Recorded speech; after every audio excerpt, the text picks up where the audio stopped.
অমৃত প্রকল্পের আওতায় নদিয়ার শান্তিপুর সূত্রাগড় গার্লস হাই স্কুলে শান্তিপুর পৌরসভার তত্ত্বাবধানে 8.5 লক্ষ টাকা ব্যয়ে ছাত্রছাত্রীদের মানসিক এবং শিক্ষার বিকাশ ঘটাতে হতে চলেছে বিদ্যালয়ের মধ্যেই সুদর্শন পার্ক।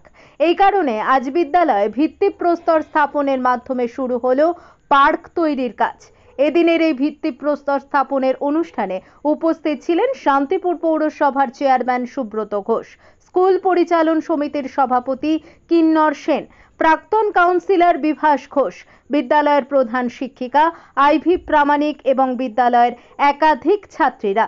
এদিন ছাত্রীদের উলুধ্বনি এবং শঙ্খধ্বনির মাধ্যমে চেয়ারম্যানকে স্বাগত জানানো হয়। তৎসহ মন্ত্র উচ্চারণের মাধ্যমে পুজোর মধ্যে দিয়ে ভিত্তিপ্রস্তর স্থাপন করা হয়। যদিও বিদ্যালয়ে একটি সুদর্শন পার্ক তৈরি হওয়াতে যেমন খুশি ছাত্রীরা, তেমনি খুশি বিদ্যালয়ের শিক্ষিকারাও। নদিয়া থেকে জগন্নাথ মণ্ডলের রিপোর্ট। আপনারা দেখছেন আরবিপি টিভি বেঙ্গলি নিউজ। চ্যানেলটা ভালো লাগলে সাবস্ক্রাইব করে সঙ্গে থাকুন সবার আগে খবর পাওয়ার জন্য। আমাদের বিদ্যালয়ে দীর্ঘদিন আমরা চেয়েছিলাম যে বিদ্যালয়ে একটা বাচ্চাদের খেলার জন্য একটা পার্ক হোক, যেখানে ওদের খেলার উপকরণ থাকবে এবং সেটা ওদের পড়াশোনার সাথে সাথে ওরা স্কুলে আসার যে আগ্রহ তৈরি হবে ওদের মধ্যে, শুধু তাই না, একটা মানসিক বিকাশেও সাহায্য করবে। আমরা পৌরসভার কাছে আবেদন করেছিলাম, তো পৌরসভা সেই আমরা যতদূর শুনেছি এটা 8.5 লাখ টাকার প্রজেক্ট একটা। এবং এই যে টাকাটা যে ব্যয় হচ্ছে, টাকাটা কোথা থেকে আসছে? ফান্ডিং কোথা থেকে আসছে? ফান্ডিং অমৃত প্রকল্পে। হ্যাঁ, আজকে চেয়ারম্যান আজকে এখানে ভূমি পুজো অনুষ্ঠিত হলো, শিলান্যাস হলো।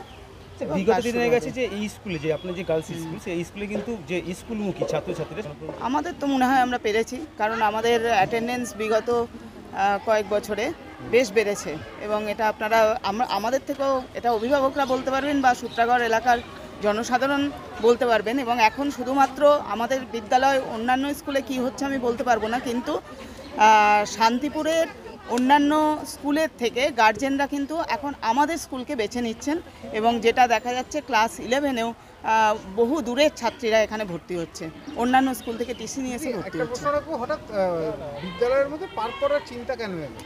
দেখুন, এটা তো একটা কো কারিকুলার অ্যাক্টিভিটি শুধু নয়, এটা সৌন্দর্যায়নের প্রশ্ন। একটা বাচ্চা সারাদিন স্কুলে থাকছে একটা দিনের বেশিরভাগ সময়, তো সেখানে শুধুমাত্র ক্লাসরুমে আবদ্ধ না থেকে তাকে যদি একটা তার চিন্তাশীল বা খেলার উপযোগী তাকে একটা পরিবেশ দেওয়া যায় যেখানে তার মানসিক বিকাশে সাহায্য করে। খেলাধুলা তো একটা এখন বর্তমানে শিক্ষারই অঙ্গ, সেইখান থেকে আমরা ভেবেছিলাম যদি এটা করা যায় তো ভালো হবে। আপনার নাম? আইভি প্রামাণিক, প্রধান শিক্ষিকা, Sutragarh girls high school. Sutragarh girls high স্কুলের তাদের দীর্ঘদিনের একটা চাহিদা ছিল যে স্কুলের সামনের জায়গাটি, সেখানে যদি একটি মিনি পার্ক করে দেওয়া হয়। তারা আমাদের কাছে একটা পৌরসভার কাছে আবেদন করেছিলেন। আবেদনের ভিত্তিতে আমরা এটা অমৃত প্রকল্পে আজকে সেই পার্কের শুভ শিলান্যাস আজকে অনুষ্ঠান। এখানে উপস্থিত রয়েছেন স্কুলের প্রধান শিক্ষিকা সহ সমস্ত শিক্ষিকারা এবং রয়েছে স্কুল পরিচালন সমিতির সভাপতি এবং বন্ধু বিভাস, সকলেই রয়েছেন এবং আমরা স্টুডেন্টরা রয়েছে। বিশেষ করে যে ছাত্রছাত্রীদের আজকে স্কুলে আজকে দিদিমণিরা তারা অক্লান্ত পরিশ্রম করে আজকে এই স্কুলটাকে শান্তিপুরের মধ্যে একটা অন্য মাত্রায় নিয়ে গিয়েছেন। স্বাভাবিকভাবে স্কুলের পড়াশুনোর সঙ্গে সঙ্গে খেলাধুলো, তার সঙ্গে সামনের যে পরিবেশটাকেও যদি তার সঙ্গে নেওয়া যায় তাহলে সুন্দরভাবে পড়াশুনোর জায়গায় সমস্ত বিষয়টাই তাদের সঙ্গে একটা ম্যাচ হবে।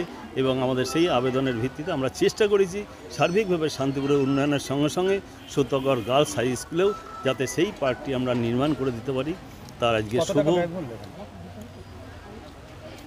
অ্যামাউন্ট আপনাকে 8.5 লক্ষ টাকা ব্যয়ে এই পার্কটি নির্মাণ হবে। এবার তার অনুমোদন হয়েছে। পার্কে বিভিন্ন রকম খেলাধুলোর সঙ্গে সঙ্গে গাছপালা বিভিন্ন রকম পরিবেশটা যাতে সুন্দর করা যায়, আমরা কি দিলে এই জায়গায় পরিবেশের মধ্যে খাপ খাবে সেটা আমরা দেখে আমরা সেই সচেতনতামূলক কি কোনো রকম বার্তা দেওয়া থাকবে পার্কে? সেটা নিশ্চয়ই থাকবে। সেটাকে না হলে পারে তাহলে পড়াশুনোর সঙ্গে সঙ্গে সমস্ত স্কুলের সঙ্গে যাতে ম্যাচিওর হয় সেইরকম ধরনেরকেই আমরা পার্কটাকে সৌন্দর্যায়ন করার জন্যই আমরা চেষ্টা করব। এবং সবার পক্ষ থেকে আমরা এইভাবে আমরা আরও কিছু স্কুলে শান্তিপুরের সার্বিকভাবেও আমরা চেষ্টা করছি সেই কাজগুলো করতে। আমরা সেই স্কুলের শ্রীবৃদ্ধি কামনা করব এবং স্কুলের ছাত্রছাত্রীদের উজ্জ্বল ভবিষ্যৎ কামনা করি। তারা শান্তিপুরে তারা একটা উজ্জ্বল নক্ষত্র হয়ে শান্তিপুরের এই স্কুলের তারা সুনাম বৃদ্ধি করুক, এই আশা রেখে সকলের মঙ্গল হোক, এইটাই চাইব পৌরসভার পক্ষ থেকে। আমি আজকে এখানে হেডমিস্ট্রেস রয়েছেন এবং হেডমিস্ট্রেস নিশ্চিতভাবেই তার স্কুলের পানের ছাত্রছাত্রীদের তিনি চেষ্টা করছেন তার স্কুলকে আরও এগিয়ে নিয়ে যেতে, তাদের স্কুলের আরও ভালো হোক, স্কুলের ছাত্রছাত্রীরা আরও মানে এগিয়ে যাক, এটাই আমি কামনা করি। সুব্রত ঘোষ, চেয়ারম্যান, শান্তিপুর পৌরসভা।